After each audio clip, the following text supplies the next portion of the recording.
I'll talk about John Connolly today, and I'll be honest with you, my initial goal was to read the short story that is in this collection of his Nocturnes, which is a Charlie Parker story. But then I saw that it's fucking huge. It's a novella. And I was like, there's no way in hell I'm reading this, even though it adds a very important character to the Charlie Parker series. It's called The Reflecting Eye, a Charlie Parker novella. And it's like 120 pages long. I mean, come on. So instead, I went for the story that has become a movie out of this collection, The New Daughter. It's a Kevin Costner movie by 2009, and I distinctly remember John Connolly mentioning it while visiting Athens and having a talk to his fans, and I was there.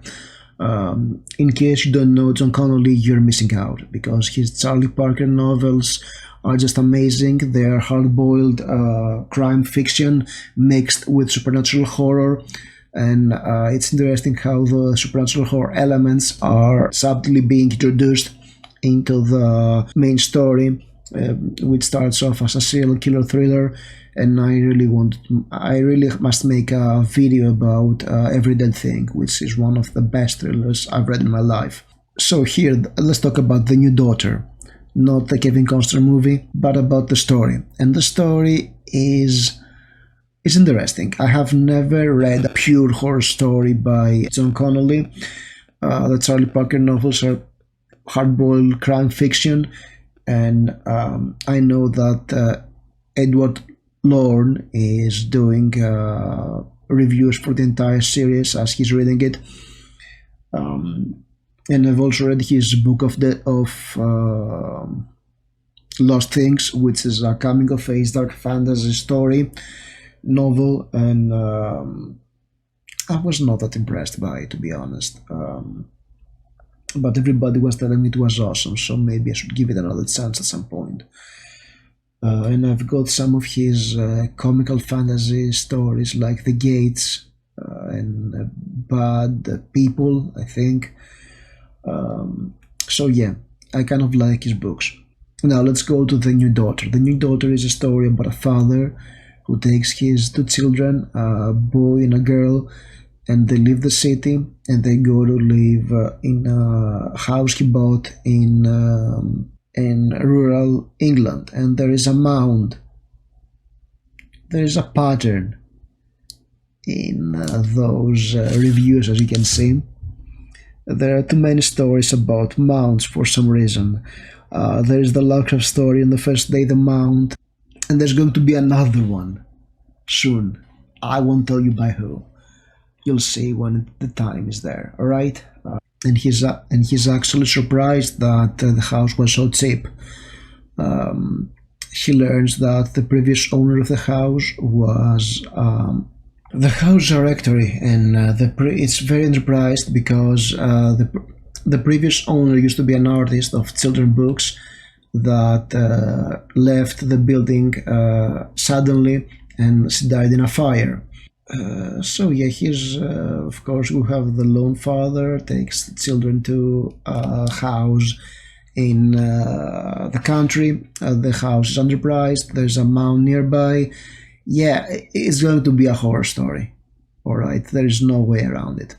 So let's get to the spoilers. Alright, the story starts in media res, where the father is sleeping with his son, and his daughter comes to his bed and greets him and tells him, "I'm your new daughter." And then we go to the story how he gained custody of his two children when he divorced with their mother, and how they decided to leave and go to the country, how they are there, about the mound that people believe that is either a burial place for, I would say indigenous people, but then it's the UK. So yes, pretty much he's probably no, he's not indigenous. If he's Anglo-Saxon, he's not indigenous, but whatever. It's either an ancient burial place or a place where the fair folk are, and he would rather have fair folk rather than old bones in his yard. He discovers some of the drawings of the previous tenant of the house, the illustrator, and he's surprised to see she tried to burn them, and he's surprised to see that instead of teddy bears and flowers and suns, it's some mysterious creatures that are scary. They're white, they have white teeth and demon wings. Later, when he goes to see his daughter, he finds out that instead of sleeping with her doll, there's another sort of voodoo doll in her bed, made of twigs, and there's a spider trap inside. He takes the doll from her, and the next day it has crumbled, and he's spooked by this. He asks the daughter about the doll, and she's like, I don't know. And later, as he is in the mount, because the daughter is going to the mount, he has a vision of something demonic there, and as he falls down, he finds the cut head of his daughter's doll. His daughter says that she knows nothing, and there are taps in the glass of the house, and pretty much the whole idea is that there are creatures in the mound, and they go every night at his house. They enter the windows, and they have replaced his daughter with someone different, one of their own, and they plan to do the same with his son. That's why he's under siege. He locks everything. He sleeps with the boy so that the things cannot enter into the room, and he plans to leave the place. That's the entire story. It's a nice atmospheric horror story. John Connolly joked that there's nothing more unknowable to a man than his teenage daughter, and I can see where this horror of the story is coming.